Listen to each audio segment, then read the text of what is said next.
warahmatullahi wabarakatuh. Apa kabarnya anak-anakku? Mudah-mudahan anak-anak semua dan keluarga ada dalam lindungan Allah Subhanahu wa taala dan selalu sehat walafiat. Untuk kesempatan kali ini, Bapak akan mengulang kembali pelajaran tema 3 tentang teks eksplanasi. Kenapa Bapak ulang kembali? Karena supaya kalian dapat lebih paham tentang apa yang dimaksud teks eksplanasi, struktur teks eksplanasi, cara mencari informasi dari teks eksplanasi, dan membuat teks eksplanasi. Ya. Oke, kita lanjutkan. Pengertian teks eksplanasi, kita ulang kembali ya.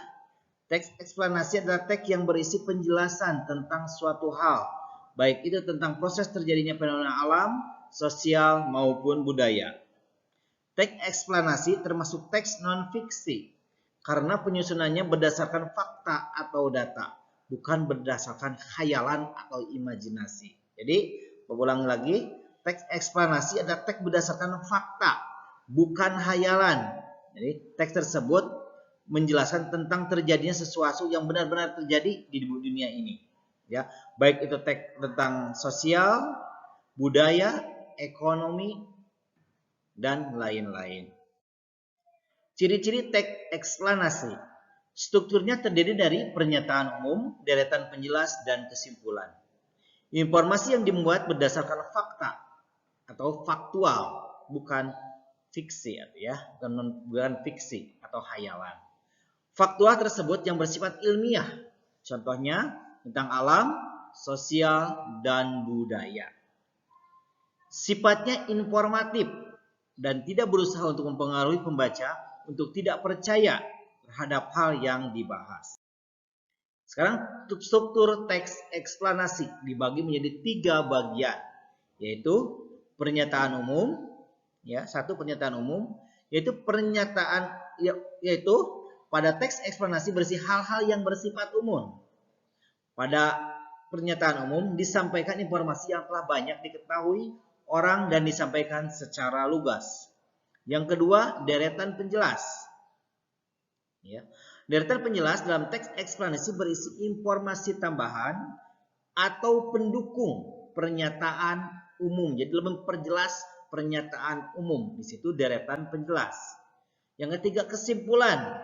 Kesimpulan berisi hasil akhir dari pernyataan umum dan deretan penjelas.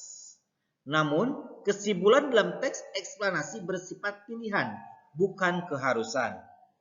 Pendapat yang diberikan dapat berupa tanggapan atas pernyataan yang ada di dalam teks. Biasanya untuk kesimpulan ada di paragraf atau alinea terakhir. Cara menemukan informasi penting dalam teks eksplanasi. Yang pertama, bacalah teks tersebut dengan seksama. Ya, pahami informasi atau pernyataan umum terlebih dahulu. Selanjutnya, pahami informasi penjelas atau pendukung. Keempat, pahami kesimpulan yang ada di bagian akhir. Kelima, agar lebih mudah mengingatnya, tulislah ulang informasi yang sudah ditemukan. Langkah-langkah menulis teks eksplanasi adalah sebagai berikut. Yang pertama, tentukan hal pokok yang akan dibahas. Kedua, carilah informasi sebanyak-banyaknya tentang hal yang akan dibahas. Buat pernyataan umum tentang hal yang kamu bahas. Lalu kembangkan menjadi paragraf. Berikan informasi tambahan atau deret penjelas tentang pernyataan umum yang sudah disampaikan di paragraf sebelumnya. Kembangkan deret penjelas menjadi beberapa paragraf. Yang terakhir, berikan kesimpulan tentang hal yang sudah dibahas berdasarkan pernyataan umum dan deretan penjelas. Demikian penjelasan atau pengulangan tentang tema 3 membuat teks eksplanasi, ya, tentang teks eksplanasi.